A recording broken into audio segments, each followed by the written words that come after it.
barang yang dijual ni ada dua keadaan. Yang pertama, ia dipanggil muayyan. Yang kedua, ia dipanggil fi zimmah.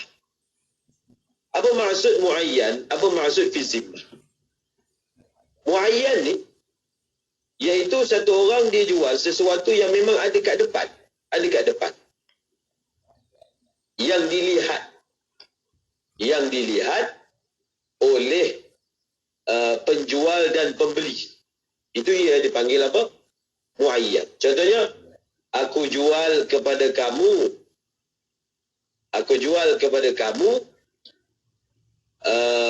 longgokkan beras ini. Ini itu maksudnya ditunjukkan oleh penjual dan dilihat oleh pembeli. Ini dipanggil apa? Dalam istilah fiqh dipanggil muayyan. Memang nampak. Satu lagi, mausuf.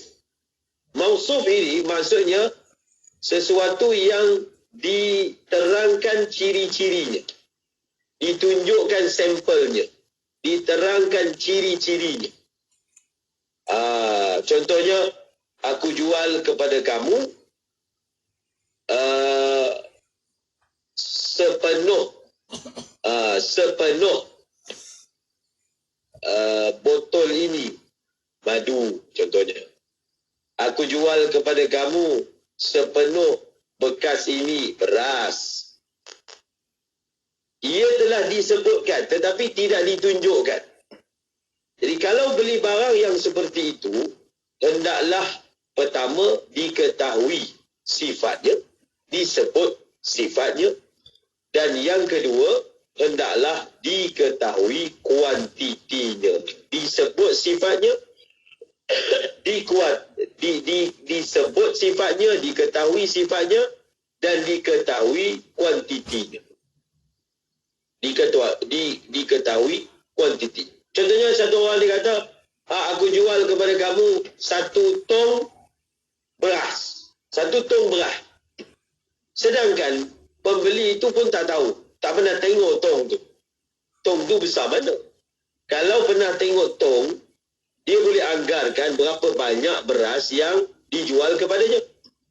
Tetapi kalau hanya disebut, aku jual kepada kamu 1 tong beras, maka hukumnya tidak sah. Kenapa hukumnya tidak sah?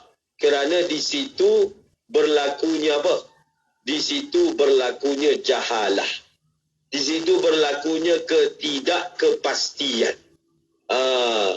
Dan sekali lagi kita sebutkan mengapa dalam jual beli ini tahu ni adalah perkara yang sangat mendasar. Syarat yang sangat mendasar adalah untuk mengelakkan perbalahan, untuk memutuskan munaza'ah daripada balah di kemudian hari. Maka syarat-syarat ini ditetapkan, syarat-syarat ini disebutkan. Maka sudah tentulah, kita ulang lagi sekali berkaitan dengan membeli mystery box misalnya. Beli sesuatu yang dia tak tahu apa yang sebenarnya dia beli. Dia hanya dipanggil apa? Mughamarah. Istilahnya apa? Mughamarah. Dia hanya memperjudikan, merisikokan diri dia, mungkin dia untung, mungkin dia rugi. Jadi bila ada mughamarah, maka berlakulah muqamarah. Muqamarah ni maknanya dia memperjudikan nasib dia. Untung-untung dia dapat sesuatu yang mewah dalam mystery box. Kerana dalam mystery box ni kadang dapat benda mahal, kita bayar RM100, dapat barang RM1,000. Tapi mungkin juga dapat barang kurang daripada itu. Inilah yang disebut sebagai perjudian.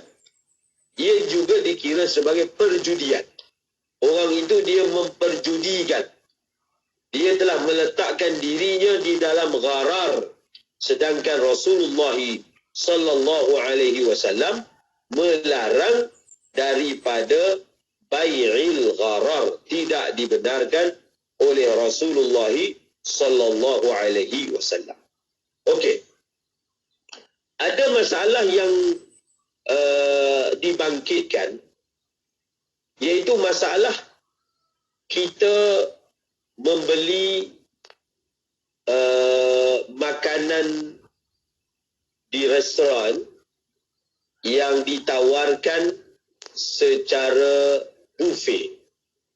Cuba kita ambil perhatian tentang masalah membeli kupon buffet. Jadi bila satu orang dia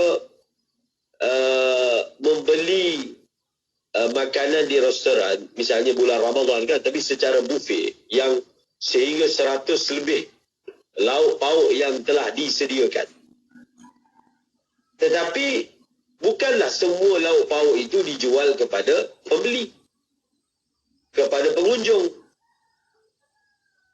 Pembeli dan pengunjung boleh makan apa saja yang dia nak, berapa banyak yang dia nak, dengan bayaran misalnya RM99.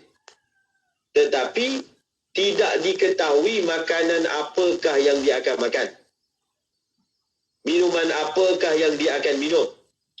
Daripada 100 lauk pauk itu, 100 jenis makanan itu, mungkin beberapa sahaja yang dia akan makan.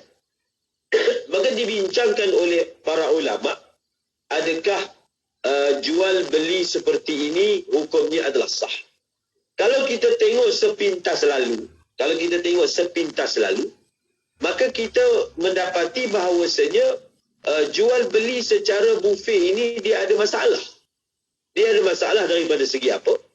Dia ada masalah daripada segi jahalah, daripada segi tidak tahu. Bayaran tu memang tahu bayaran, berapa bayaran yang diperlukan, tetapi barang yang dijual itu tidak diketahui. Sebab apa? Barang yang dikira dijual kepada pembeli itu adalah yang dia akan makan. Sedangkan tidak diketahui lagi jenis barang apa yang dia akan makan dan berapa banyak kuantiti yang dia akan makan.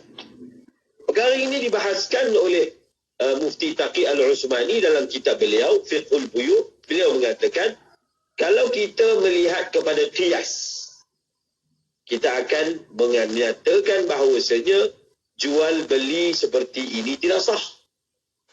Kerana barang yang dijual itu tidak diketahui jenisnya, tidak diketahui kuantitinya. Kalau mengikut kaedah biasa memang tidak sah.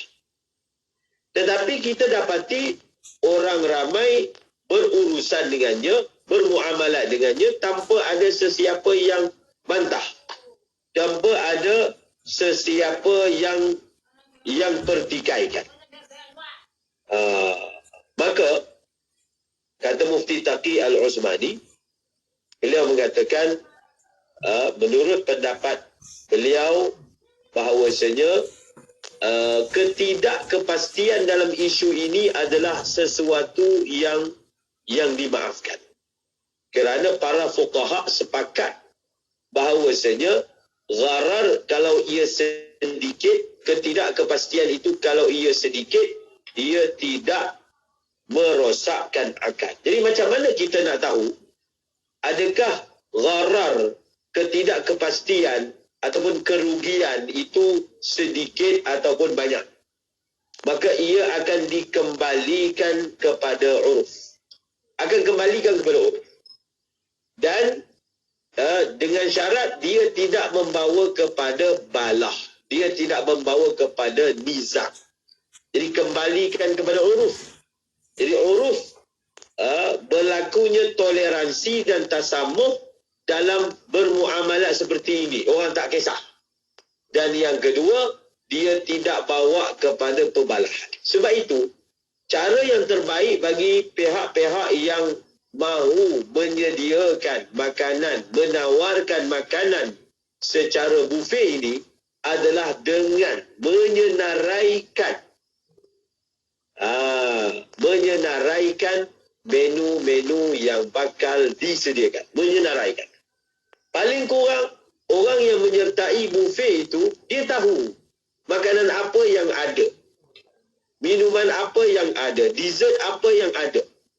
Maka kalaulah didedahkan dengan lebih awal, ia akan mengurangkan yang disebut sebagai gharar. Dan dia akan dapat mengelak. Dia akan dapat mengelak daripada berlakunya perbalahan di kemudian hari. Dan satu perkara lagi, kalau kita perhatikan trend buffet ni, orang yang mengunjungi makanan buffet ni, dia tak boleh bawa balik. Dia tak boleh bawa balik. Apa yang disediakan, menu yang disediakan, dia tak boleh bawa balik. Jadi biasanya, barang yang kita beli ni, kita boleh bawa balik. Betul? Kalau kita beli, maknanya kita boleh bawa balik. Kita boleh bungkus. Tetapi, makanan buffet ni hanya makan di restoran sahaja. Tidak dibenarkan dibungkus. Tidak dibenarkan untuk dibawa balik. Maka daripada segi fiqahnya tu yang panggil apa tu? Daripada satu segi kita beli. Daripada satu segi kita tak boleh bawa balik. Biasanya benda yang kita beli kita boleh bawa balik. Itu pun bagi mereka yang mengaji fiqah dia akan tanya soalan. Jadi makanan buffet ni kira beli ke kira datang kenduri? Kalau datang kenduri memang tak boleh bawa balik. Tetapi tak perlu bayar. Tak boleh bawa balik kenduri ni melainkan dengan izin tuan. Tetapi tak perlu bayar. Sedangkan makanan buffet ni kita perlu bayar tapi tak boleh bawa balik. Maka tempat letaknya tu dalam fiqh itu macam mana? Maka kata Mufti Taqi Al-Usmani, dia kata makanan buffet ni dia adalah istilahnya begini. Dia adalah merupakan ibahatun ibtidaan wa tamlikun intihaan. Sebelum kita makan, maka dia adalah bersifat ibah. Tetapi bila kita makan, maka dia adalah bersifat tamlik. Maksudnya, sebelum kita makan, itu bukan kita punya. Tapi kalau kita makan, maka itu kita punya. Oleh kerana hukum bagi masalah ini telah diputuskan berdasarkan uruf, maka uruflah yang menjadi pemutus dan hakim dalam menentukan adakah benda ni bawa balah ke, benda ini tidak bawa balah ke. Ada satu kaedah yang berbunyi, al-adatu muhakkamatun, adat itu dijadikan hakam, dijadikan pemutus dalam perkara-perkara seperti ini. Ulama yang memfatwakan seperti ini kerana dia melihat kepada objektif ataupun inti daripada syarat-syarat jual beli itu ditetapkan. Melihat kepada adanya taradhi, adanya redha dan beredai antara kedua belah pihak, dan adanya unsur yang disebut sebagai tidak bawa kepada balah, dan tidak pula berlakunya pertentangan dengan perkara-perkara dalam syarak yang tidak diperselisihkan. Maka oleh kerana itu mereka telah memfatwakan bahawasanya hukumnya adalah harus. Tapi ingat, saya sebutkan pihak penganjur hendaklah meminimalkan risiko tadi, meminimalkan kejahilan tadi dengan menyenaraikan. Dengan menyenaraikan menu-menu yang disediakan. Kadang-kadang orang pun tak tahu apa benda yang dia akan makan. Dia masuk, oh macam ni rupanya menunya. Bayar mahal. Jadi kalau kita senaraikan, maknanya yang bayar itu dia tahu. Kami sediakan macam ni.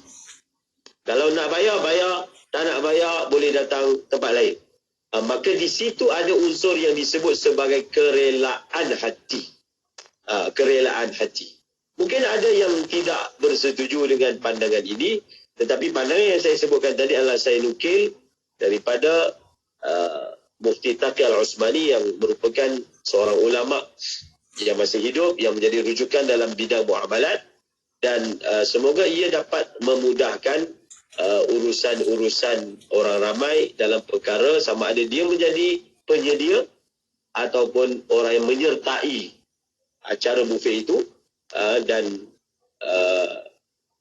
kurangkan masalah padanya dengan menyedaraikan menu-menu seperti yang saya sebutkan tadi. Dan insya-Allah pada minggu yang akan datang kita akan membicarakan berkaitan dengan bab riba. Jadi bab riba ni adalah satu bab yang khas, yang kita perlukan masa yang khas juga untuk kita membicarakan. InsyaAllah kita akan bersama-sama lagi pada siri pengajian kita pada masa-masa yang akan datang. Wallahu a'lamu bis-shawab. Allah, Alhamdulillah. Terima kasih Ustaz atas perkongsian sangat menarik ni Ustaz. Kalau kita kira dalam sudut jual beli pada minggu ni kita bincangkan adalah berkaitan dengan kita nampak, kita lihat, kita berpuas hati antara satu sama lain, dan boleh kita ingat perkara ini dalam sistem jual beli kita. Kalau nak beli, apa perlu kita buat, dan penjual pun apa perlu buat. Semua itu adalah dia punya lafaz akad dan prosedurnya supaya ianya kemas dan sentiasa baik-baik saja. Terima kasih Ustaz atas perkongsian ini. InsyaAllah kita jumpa lagi untuk pertemuan yang akan datang. Ustaz, semoga baik-baik juga di sana dan dipermudahkan segala urusan Ustaz di sana insyaAllah. Amin insyaAllah. Ustaz, jumpa lagi. Assalamualaikum Ustaz. Waalaikumsalam warahmatullahi wabarakatuh. Alhamdulillah, terima kasih juga kepada anda yang terus ikuti Bola Bercanda kita menerusi rancangan Tasnul Ibadah yang kita bawakan di hari ini, dan anda boleh terus berada di platform media sosial. Kalau ada yang nak dengarkan kembali, nak buat rujukan, boleh terus saja ke laman web kita di platform media sosial, di YouTube IKIM Media, juga di Facebook IKIM FM. Okey, dan banyak lagi perkongsian selepas ini untuk anda. Jangan ke mana-mana, kekal bersama IKIM Inspirasi Inforia Islami. Ketahui bila segmen-segmen kegemaran anda akan ke udara di Radio IKIM. Layari www.ikim.my dan klik di ruangan radio. Terdapat juga info-info menarik mengenai personaliti-personaliti Radio IKIM. IKIM, Inspirasi Inforia Islami. Rawatan nyampai berkaliber, pengisian bermutu, inspirasi Inforia Islami. Semuanya di IKIM. Bismillah,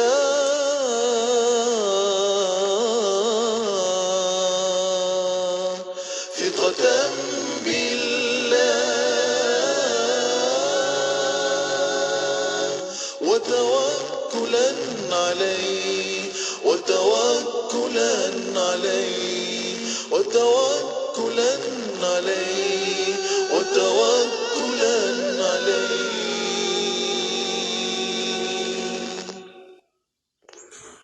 Bismillah,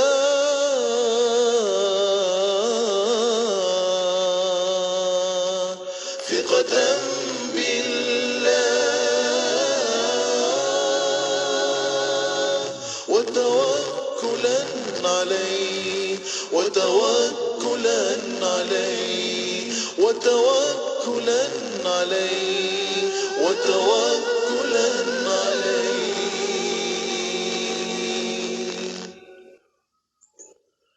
Bismillah,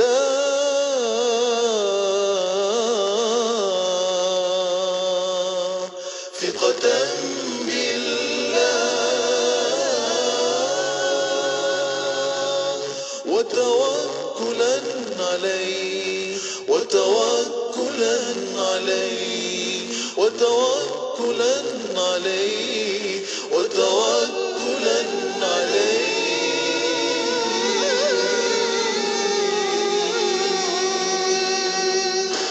Tawaran menarik.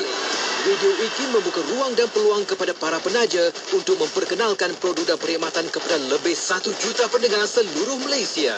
Jom tingkatkan penjenamaan syarikat anda melalui pengisian rancangan menarik bersama tawaran iklan percuma sebelum peluang ini dan nikmati pelbagai faedah penajaan yang sangat berbaloi.